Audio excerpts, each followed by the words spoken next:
Hello everyone, good evening to all of you. आज के इस वीडियो में 9 मई 2022 के करंट अफेयर डिस्कस करेंगे। पूरा वीडियो ध्यान से देखिएगा, हर एक क्वेश्चन इंपॉर्टेंट है आपके लिए। पीडीएफ और टेलीग्राम दोनों का लिंक मैंने वीडियो के डिस्क्रिप्शन में दिया हुआ है, तो आप दोनों को अवेल कर सकते हो डिस्क्रिप्शन से। चलिए स्टार्ट करते हैं आज का वीडियो। और सबसे पहले आपसे माफ़ी चाहता हूँ आज का वीडियो क्योंकि लेट हो गया। पहला क्वेश्चन है, अभी हाल ही में जम्मू कश्मीर का चुनावी नक्शा जारी किया गया है और इस नक्शे के तहत जम्मू कश्मीर विधानसभा के लिए टोटल कितनी सीटें आवंटित करी गई हैं। तो जम्मू कश्मीर के लिए टोटल 90 सीटें आवंटित करी गई हैं। अब इसमें एक चीज़ आपको ध्यान रखनी है, जो आपका कश्मीर डिवीज़न है इसके लिए 47 सीटें आवंटित करी गई हैं और जम्मू डिवीज़न के लिए 43 सीटें। टोटल कितना हो गया? 90 सीटें आवंटित करी गई हैं। अगर पहले की बात करें, जब जम्मू कश्मीर एक राज्य हुआ करता था, अभी तो जैसे यूनियन टेरिटरी है, तो उस टाइम पे 83 सीटें हुआ करती थी। उसमें जम्मू की 37 सीटें हुआ करती थी और कश्मीर की 46 हुआ करती थी। बट अभी नए आंकड़े के हिसाब से आपको ये ध्यान रखना है, कश्मीर की 47 सीटें और जम्मू में 43 सीटें, टोटल 90 सीटें आवंटित करी गई हैं। और ये जो फैसला लिया गया है, ये एक स्पेशल कमेटी के तहत लिया गया है। इस कमेटी पैनल में 3 सदस्य थे। इन 3 सदस्यों में थे, पहले तो हो गए सुशील चंद्र, जो कि चीफ इलेक्शन कमिश्नर हैं। इसके अलावा रंजन प्रकाश देसाई थे, जो कि सुप्रीम कोर्ट के रिटायर्ड जज हैं। और इनके अलावा जो तीसरे व्यक्ति थे, इनका नाम है के शर्मा। शर्मा। और के शर्मा कौन है? ये जम्मू कश्मीर के इलेक्टरल ऑफिसर चीफ रह चुके हैं। इस टाइम में जम्मू कश्मीर में मनोज सिन्हा की सरकार है। अगला क्वेश्चन है, अभी हाल ही में इंडियन एयरफोर्स में डायरेक्टर जनरल के रूप में किसको अपॉइंट किया गया है इंस्पेक्शन और सेफ्टी पर्पस के लिए? तो ये जो आपको पिक्चर में दिख रहे हैं, ये हैं संजीव कपूर जी। संजीव कपूर जी इंस्पेक्शन और सेफ्टी के लिए डायरेक्टर जनरल होंगे इंडियन एयरफोर्स में। इनको 7700 घंटे से भी ज़्यादा का फ्लाइंग एक्सपीरियंस है और वायुसेना मेडल से, अति विशिष्ट सेना मेडल से भी इनको सम्मानित किया जा चुका है। इंडियन एयरफोर्स डे हम लोग 8 अक्टूबर को हर साल मनाते हैं। अगला क्वेश्चन है, एनसीआरटीसी जिसको बोलते हैं national capital region transport corporation, इसके बारे में पिछले 1 साल से मैं आपसे टाइम टू टाइम बात करता चला आ रहा हूँ, क्योंकि ये बार बार न्यूज़ में रहता है। ये भारत का एक ऐसा रीजनल रैपिड ट्रांजिट सिस्टम है जो कि दिल्ली से लेकर मेरठ तक कनेक्ट कर रहा है। कहाँ से? दिल्ली से लेकर मेरठ तक। और अभी हाल ही में इसका पहला फेज लॉन्च किया गया है। पहले फेज में जो ये ट्रेन है, ये ट्रेन साहिबाबाद से लेकर कनेक्ट कर रही है आपको कहाँ तक? तो आपको ध्यान रखना है, ये साहिबाबाद से लेकर गाजियाबाद के दुहाई तक कनेक्ट करेगी। और टोटल अगर बात करी जाए तो ये 82.5 किलोमीटर का कॉरिडोर बनना है। इससे पहले दिल्ली से लेकर मेरठ तक पहुंचने में करीब 4 से 5 घंटे का टाइम लगा करता था, लेकिन इसकी मदद से सिर्फ और सिर्फ 60 मिनट का टाइम लगेगा। मतलब 1 घंटे में आप दिल्ली से मेरठ सीधे सीधे पहुंच जाओगे। इसके बीच में 14 स्टेशंस बनाए जाने हैं। टोटल अगर बात करी जाए तो ये बन के तैयार होने के लिए एक्सपेक्टेड ईयर है 2025। 2025 तक ये बन के तैयार हो जाना चाहिए कंप्लीट। लेकिन अभी सेकेंड फेज की अगर बात करी जाए तो टोटल 17 किलोमीटर का इसका जो ट्रैक है, ये फंक्शनल हो जाएगा 2023 तक। मतलब अगले साल तक 17 किलोमीटर में चल जाएगी। जब इसकी शुरुआत करी गई थी तो भारत सरकार ने $500 मिलियन का एक लोन पैक्ट साइन किया था। ये न्यू डेवलपमेंट बैंक से लोन लिया गया था। अगला क्वेश्चन है, इंडियन नेवी भारतीय नौसेना प्लान कर रही है GISAT-1 सैटेलाइट को एक्वायर करने के लिए, जो कि इंडियन नेवी की ऑपरेशनल कैपेबिलिटीज़ को बढ़ा देगा। कहाँ पर? तो ये हिंद महासागर में अपनी ऑपरेशनल कैपेबिलिटीज़ को बढ़ाने के लिए इंडियन नेवी GISAT-1 सैटेलाइट को बहुत जल्द एक्वायर करने वाली है। इसका मेन मोटो ये है कि देखिए, हिंद महासागर अगर स्ट्रैटेजिक पॉइंट ऑफ व्यू से देखा जाए तो हमारा भारत जो दक्षिण भारत है, ये पूरा पेनिनसुला है और हिंद महासागर पे हमारी पैनी नज़र होनी चाहिए, क्योंकि कोई भी देश अगर हम पर हमला करेगा कभी भी तो वो यहाँ से बहुत ज़्यादा मदद ले सकता है। तो हिंद महासागर पे हमारा पूरा मतलब कंप्लीटली और फुल पैक्ड कंट्रोल होना चाहिए, जिसके लिए इंडियन नेवी हमेशा तत्पर रहेगी और वो चाहती है कि हम हिंद महासागर पर पूरी निगरानी रखें। इसके लिए हमारे पास ऐसी सैटेलाइट होनी चाहिए जो कि इंडियन ओशन के ऊपर हमेशा हॉकआई रखें। तो GISAT-1 सैटेलाइट जो है ये इंडियन ओशन के ऊपर लगाई जाएगी। ये टाइम टू टाइम पूरे लार्जर एरिया की क्लोज इमेजेस देती रहेगी, तो इंडियन नेवी को सर्विलांस करने में यहाँ पे मदद मिलेगी। इससे पहले इंडियन नेवी के पास आपको बता दूं पहले ही एक सैटेलाइट है, वो भी GISAT सैटेलाइट थी और उसको लॉन्च किया गया था GSLV F10 से। किससे? F10 से। और ये जो अब दूसरी GISAT-1 सैटेलाइट होगी, इसको GSLV F-12 से लॉन्च किया जाएगा। और इंडियन नेवल चीफ इस साल के शुरुआत में बनाए गए थे आर हरि कुमार। इस टाइम पर R Hari Kumar Indian Navy के एडमिरल हैं। इन्होंने करमवीर सिंह को सक्सीड किया था। इंडियन नेवी डे हम लोग 4 दिसंबर को मनाते हैं। वर्ल्ड थैलेसीमिया डे अभी हाल ही में कौन सा दिन मनाया गया? यह दिवस 8 मई को मनाया जाता है हर साल। इस बार 2022 की थीम थी be aware, share care, working with the global community as one to improve thalassemia knowledge. Thalassemia basically एक ब्लड डिसऑर्डर है जो कि कहीं ना कहीं माता पिता से बच्चों में आ ही जाता है। अगर किसी के पेरेंट्स को ये है तो बच्चों में भी ये डिसऑर्डर देखने को मिलता है। तो थैलेसीमिया डे इसलिए मनाया जाता है कि जब प्रेगनेंसी का ड्यूरेशन हो तो उस टाइम पर माता को इसके चेकअप जरूर कराने चाहिए ताकि बच्चे में ये इनहेरिट प्रॉपर्टी के रूप में ना आने पाए। थैलेसीमिया से ग्रसित जो व्यक्ति होता है उसकी बॉडी में हीमोग्लोबिन की मात्रा कम बनती है, जिसकी वजह से ब्लड डायरेक्टली अफेक्टेड होता है। बेसिकली अगर थैलेसीमिया की बात करें तो ये 2 प्रकार के होते हैं, एक को अल्फा बोला जाता है और दूसरे को बीटा थैलेसीमिया बोला जाता है। अगला क्वेश्चन है, अभी हाल ही में सिटी यूनियन बैंक के पार्ट टाइम चेयरपर्सन के रूप में किसको अपॉइंट किया गया है? तो ये हैं M नारायण। ये बने हैं नए part time chairperson city union bank के और इन्होंने सक्सीड किया है किसको? तो इनका नाम आप ध्यान रखिएगा, R मोहन को इन्होंने सक्सीड किया है, R मोहन। और सिटी बैंक की स्थापना 1904 में करी गई थी और इसका हेडक्वार्टर है तमिलनाडु के अंदर पड़ता है। इसको बोलते हैं कुंबाकोनम। क्या बोलते हैं? कुंबाकोनम। और इस टाइम पे सिटी बैंक के मैनेजिंग डायरेक्टर हैं N कामाकोदी। यहाँ पर मैं लिख देता हूँ N कामाकोदी। अगला क्वेश्चन है, पहली ऐसी भारतीय महिला ये कौन बन गई हैं जिन्होंने 8000 मीटर से ऊंची की 5 पीक्स को समिट किया है? मतलब 5 ऐसी चोटियों की चढ़ाई इन्होंने करी है जिनकी ऊंचाई 8000 मीटर से भी ज़्यादा है। तो ये है प्रियंका मोहिते। क्या नाम है? प्रियंका मोहिते। और ये बिलोंग करती हैं महाराष्ट्र के सतारा डिस्ट्रिक्ट से। अब समझ लीजिए कौन कौन सी चोटियों की इन्होंने फतह करी है या फिर जिनकी चढ़ाई करी है। सबसे पहले इन्होंने 2013 में माउंट एवरेस्ट की चढ़ाई करी थी। इसके बाद 2016 में इन्होंने माउंट मकालू की चढ़ाई करी। इसके बाद 2018 में इन्होंने माउंट लोत्से की चढ़ाई करी। इसके बाद 2021 में इन्होंने अन्नपूर्णा रेंज की चढ़ाई करी, अन्नपूर्णा हो गई। और अभी हाल ही में 2022 में इन्होंने अभी हाल ही में चढ़ाई करी है कंचनजंगा पीक की। किसकी?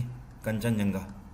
तो अगर इन सभी की रेंज की हम बात करें तो माउंट एवरेस्ट 8850 मीटर, अगर मकालू की बात करें तो ये है 8485 मीटर की, और लोत्से है आपकी 8516 मीटर की रेंज, और अन्नपूर्णा जो है ये है 8091 मीटर की, और अभी जो कंचनजंगा समिट करी है ये 8586 मीटर ऊंची है। तो ये इन्होंने समिट करी है। प्रियंका मोहिते पहली ऐसी भारतीय महिला बन गई हैं। और इसके अलावा आपको बता दूं, इनको महाराष्ट्र सरकार की तरफ से 2018 में शिव छत्रपति स्टेट अवार्ड से भी सम्मानित किया जा चुका है। और भारत सरकार ने 2021 में पिछले साल इनको Tenzing Norgay national adventure award से सम्मानित किया था। अगला क्वेश्चन है, ये कौन सी भारतीय कंपनी है जो कि पहली ऐसी कंपनी बन गई है जिसका रेवेन्यू जो है ये 100 बिलियन को पार कर गया है? तो 100 बिलियन डॉलर को पार कर गया है रेवेन्यू रिलायंस का। और ऐसा पहली बार हुआ है कि किसी भारतीय कंपनी का रेवेन्यू इतना सरपास। अगला क्वेश्चन है, ये कौन सा राज्य है जिसके अंदर नेक्स्ट चार्ज कंपनी के द्वारा भारत का अभी तक का सबसे बड़ा लिथियम आयन बैटरी प्लांट स्थापित किया जाएगा? तो नेक्स्ट चार्ज ने एक्साइड बैटरी, आप लोगों ने देखा होगा बहुत ऐड आता रहता है, तो इन्होंने एक्साइड बैटरी के साथ मिलकर फैसला लिया है कि गुजरात के अंदर एक ऐसे प्लांट की स्थापना करेंगे जो कि पूरे भारत में सबसे ज्यादा लिथियम आयन बैटरी को प्रोड्यूस करेगा। लिथियम आयन बैटरी आपको पता होना चाहिए, आपके मोबाइल में जो बैटरी लगी होती है वो भी लिथियम आयन बैटरी ही है। आपके लैपटॉप में जो बैटरी यूज हो रही है ये भी लिथियम आयन ही है। आज की डेट में लिथियम आयन बैटरीज का जो कंजम्पशन है भारत के अंदर ये बहुत ज़्यादा है, और उस हिसाब से आपूर्ति करने के लिए हमें इंपोर्ट करनी पड़ती हैं ये बैटरीज। तो आने वाले टाइम में मेक इन इंडिया प्रोजेक्ट के तहत भारत के अंदर लिथियम आयन बैटरीज के प्लांट्स को इनॉग्रेट करना एक बहुत बड़ा टास्क है और हमारा टारगेट भी है। और ये जो प्लांट होगा ये 1.5 गीगावाट कैपेसिटी का होगा, मतलब इतनी एनर्जी प्रोड्यूस होगी यहाँ पर। और ये जो प्लांट है ये 6,10,098 स्क्वायर फीट में पूरा इंस्टॉल किया जाएगा। और इसमें स्विट्जरलैंड की एक कंपनी है जिसका नाम है लैनलैश, यहाँ पर मैं लिख देता हूँ लैनलैश, ये भी मदद करेगी यहाँ पर। और ये कंपनी भारत में इस प्लांट के लिए $33 मिलियन का इन्वेस्टमेंट कर रही है। तो आप समझ लीजिए टोटल यहाँ पर 3 कंपनियाँ आ गई हैं। पहली तो नेक्स्ट चार्ज हो गई, दूसरी एक्साइड बैटरी हो गई, और तीसरी हो गई आपकी लैनलैश जो कि स्विट्जरलैंड की कंपनी है। ये $33 मिलियन का इन्वेस्टमेंट करेंगे और इसमें भागीदार होंगे। गुजरात में इस टाइम पे भूपेंद्र पटेल की सरकार है और यहाँ पे गवर्नर हैं आचार्य देवव्रत। अगला क्वेश्चन है, बोइंग इंडिया और एयर वर्क्स ग्रुप जो है, इन दोनों ने अभी हाल ही में कोलैबोरेट कर लिया है आपस में, और ये इंडियन नेवी का कौन सा मैरीटाइम पेट्रोल एयरक्राफ्ट फ्लीट है जिसको यहाँ पर मेंटेनेंस देने में मदद करेंगे। देखिए ये जो एयरक्राफ्ट है, ये एयरक्राफ्ट तो है P-8I, ओके, और बेसिकली ये एयरक्राफ्ट बनाया जाता है बोइंग लिमिटेड के द्वारा। बोइंग लिमिटेड अमरीकी कंपनी है जो कि दुनिया भर के लिए टोही विमान बनाती है बेसिकली। तो ये भी एक टोही विमान है। टोही विमान का मतलब समझते हैं, दुश्मन के बंकर्स की जानकारी लेने वाला। इसकी खास बात यह है कि ये पेट्रोलिंग पर्पज से भी यूज़ किया जाता है और बहुत दूर से ही ये रेंज पकड़ लेता है दुश्मन के बंकर्स या फिर कहीं पे भी कोई भी लॉन्चिंग पैड है उन सभी का पता लगाने के लिए इसका यूज़ किया जाता है। तो P-8I जो भारत में है, इसके लिए बोइंग ने अपनी एक नई यूनिट बनाई है जिसका नाम रखा है बोइंग इंडिया, एक ऐसी यूनिट जो कि भारत में इनके विमानों को मेंटेनेंस देंगे। तो यहाँ पर एयर वर्क्स ग्रुप जो कि भारत का है, इसने बोइंग इंडिया के साथ पैक्ट साइन किया है और आपस में कोलैबोरेशन के दौरान ये तय हुआ है कि आने वाले टाइम में बोइंग इंडिया की तरफ से एयर वर्क्स ग्रुप के जो इंजीनियर्स होंगे इनको भी ट्रेनिंग दी जाएगी कि आने वाले टाइम में ये जो टोही विमान है P-8I, इनका मेंटेनेंस भारत में ही हो सके, इन्हें कंप्लीटली ओवरहॉल भी किया जा सके और इनको रिपेयर भी किया जा सके। तो ये है इसका main focus. Air works group की अगर बात करें तो इसका हेडक्वार्टर है गुरुग्राम, ये गुरुग्राम बेस्ड कंपनी है और इसके मैनेजिंग डायरेक्टर और CEO हैं इस टाइम पे आनंद भास्कर। अगला क्वेश्चन है L&T इन्फोटेक। यहाँ पर L&T का मतलब है लार्सन एंड टूब्रो, और साथ में माइंड ट्री, ये भी एक कंपनी है। दोनों का मर्जर हो गया है और ये भारत की 5वीं सबसे बड़ी IT सर्विसेज फर्म स्टार्ट करने जा रहे हैं जिसका नाम क्या होगा। तो इन दोनों नाम को मिला दीजिए, अब ये कहलाएगी LTI माइंड ट्री। क्या कहलाएगी? LTI mind tree. अब देखिए यहाँ पर समझ लीजिए इसका कंसेप्ट क्या है या इसका मेन मोटो क्या है। लार्सन एंड टूब्रो इन्फोटेक नाम की एक कंपनी है, ये इलेक्ट्रॉनिक सेक्टर पे कार्य करते हैं और इन्हीं की एक सब्सिडरी है जिसका नाम है माइंड ट्री। ये भी L&T की ही कंपनी है माइंड ट्री। दोनों कंपनी अब आपस में मर्जर के तहत आ गई हैं और ये सॉफ्टवेयर सर्विसेज और अनदर IT सर्विसेज भारत में देंगे और 5वीं सबसे बड़ी यूनिट बनके उभरेगी। और कि ये भारत के अंदर जो भी गवर्नमेंट सेक्टर है वहाँ पर IT सर्विसेज देने के लिए काफ़ी स्ट्रेंथ प्रोवाइड करेंगे। और LTI माइंड ट्री में अगर L&T इन्फोटेक की बात करें तो इसकी स्थापना 1996 में करी गई थी और इसका हेडक्वार्टर है मुंबई और इसके CEO हैं इस टाइम पे संजय जलोना। क्या नाम है? संजय जलोना। और माइंड ट्री की अगर बात करें तो इसकी स्थापना 1999 में करी गई थी। ये एक सॉफ्टवेयर सॉल्यूशन कंपनी है, इसका हेडक्वार्टर है बैंगलोर। अगला क्वेश्चन है, भारत में अभी हाल ही में 2020 की सिविल रजिस्ट्रेशन सिस्टम के आधार पर डेथ रेट जो है ये कितना रिपोर्ट किया गया है। तो डेथ रेट जो है, जो मृत्यु दर है, इसमें बढ़ोतरी देखने को मिली है सीधे सीधे 6.2% की। यहाँ पर अगर बात करी जाए तो जो डेथ रेट है भारत में ये बढ़ गया है। 2019 में जो मृत्यु है भारत में 4 लाख थी, कितनी करीब करीब आप बोल सकते हो 76.5 लाख थी, और 2020 में डेथ बढ़ के हो गई हैं 81.2 लाख। तो आप देख सकते हो 6.2% की सीधे सीधे यहाँ पर बढ़ोतरी हुई है। अब अगर बात करी जाए बर्थ रेट की तो बर्थ रेट घट गया है भारत में। 2019 में 2.48 करोड़ था बर्थ रेट और 2020 में ये घट के कितना हो गया है? 2.42 करोड़ हो गया है। तो यहाँ पर बात करी है बर्थ की और यहाँ पर बात करी है डेथ की। तो ये जहाँ पर भी आप नोट्स बना रहे हैं इसको मेंटेन कर लीजिए, ये इंपॉर्टेंट चीज़ है। अगला क्वेश्चन है, ये कौन सा शहर है जहां पर रेलटेल और WHO दोनों मिलकर मोबाइल कंटेनर हॉस्पिटल इनॉग्रेट करेंगे। तो WHO की मदद से जो रेलटेल है ये इसका इनॉग्रेशन करेंगे कहां पर, तो ये जगह आपको ध्यान रखना है, विशाखापत्तनम है। इसको विशाख के नाम से भी जाना जाता है। आंध्र प्रदेश के अंदर विशाखापत्तनम में एक ऐसा हॉस्पिटल इनॉग्रेट किया जाएगा जहां पर मोबाइल कंटेनर की फैसिलिटी होगी। अब देखिए इसका मेन मोटो क्या है। आपने इस तरीके के कंटेनर्स देखे होंगे, ये रेलवे में एक जगह से दूसरी जगह तक ले जाने के कार्य में आते हैं। इन कंटेनर्स में ट्रांसपोर्टेशन भी किया जाता है। तो आने वाले टाइम में क्या होगा, WHO की मदद से ऐसे हॉस्पिटल्स बनाए जा रहे हैं, इन कंटेनर्स के अंदर यात्रियों को मेडिकल ट्रीटमेंट देने के लिए सारी फैसिलिटीज होंगी, साथ में डॉक्टर्स भी होंगे भारत सरकार की तरफ से। तो आने वाले टाइम में एक तरीके से आप ऐसा समझ लीजिए कि अगर ट्रेन के अंदर यात्रा कर रहे किसी भी यात्री को किसी भी तरीके के हेल्थ इश्यूज होते हैं तो तुरंत उन्हें यहाँ पर ट्रीट भी किया जा सकेगा। इनमें से एक एक कंटेनर भारत की लगभग हर एक ट्रेन में इंस्टॉल किया जाएगा। WHO की स्थापना 1948 में करी गई थी। इसका हेडक्वार्टर है जिनेवा और इसके प्रेसिडेंट हैं टेड्रोस एडनैन। कौन है? Tedros एडनैन।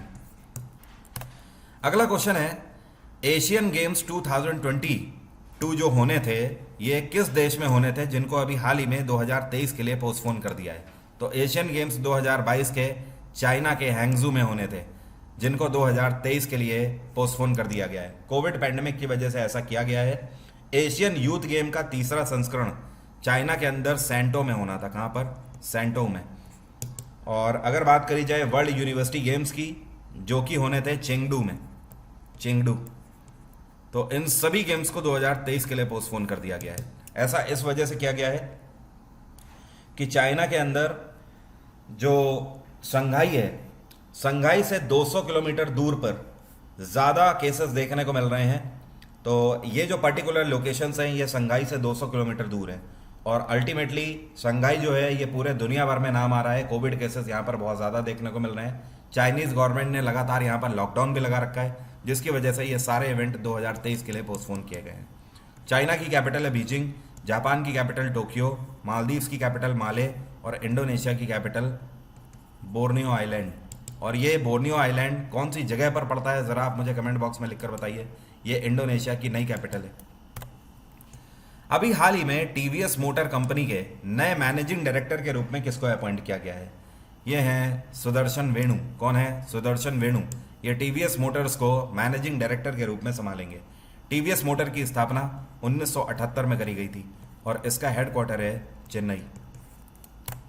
And by the way May month का ऑफर आ गया है। मई में पहली बार ऑफर आया है। 9 मई से लेकर 12 मई तक ये ऑफर चल रहा है। वरुण 777 डिस्काउंट कोड अगर आप लगाते हैं तो 1 साल और 2 साल के किसी भी सब्सक्रिप्शन पर आपको 2 महीने और 4 महीने का एक्स्ट्रा सब्सक्रिप्शन मिल रहा है। इतना ही नहीं, जो 10% मिल रहा है वो इसके बाद एक्स्ट्रा में मिलेगा। तो आपको यहाँ पर एक्स्ट्रा मंथ तो मिलेंगे ही मिलेंगे और जो नॉर्मल 10% मिलता है वो है। तो मई मंथ में पहला ऑफर है ये, आप इसे अवेल कर सकते हो। कोई भी सब्सक्रिप्शन आप वरुण 777 कोड की मदद से ले सकते हो और ये ऑफर्स आपको मिल जाएंगे। अगर आपको अपना सब्सक्रिप्शन रिन्यू भी कराना है तो भी आप इस कोड का यूज़ करके सेम ऑफर अवेल कर सकते हो।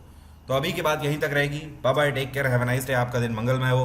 कल सुबह 4 बजे मुलाकात होगी सेम टाइम पे।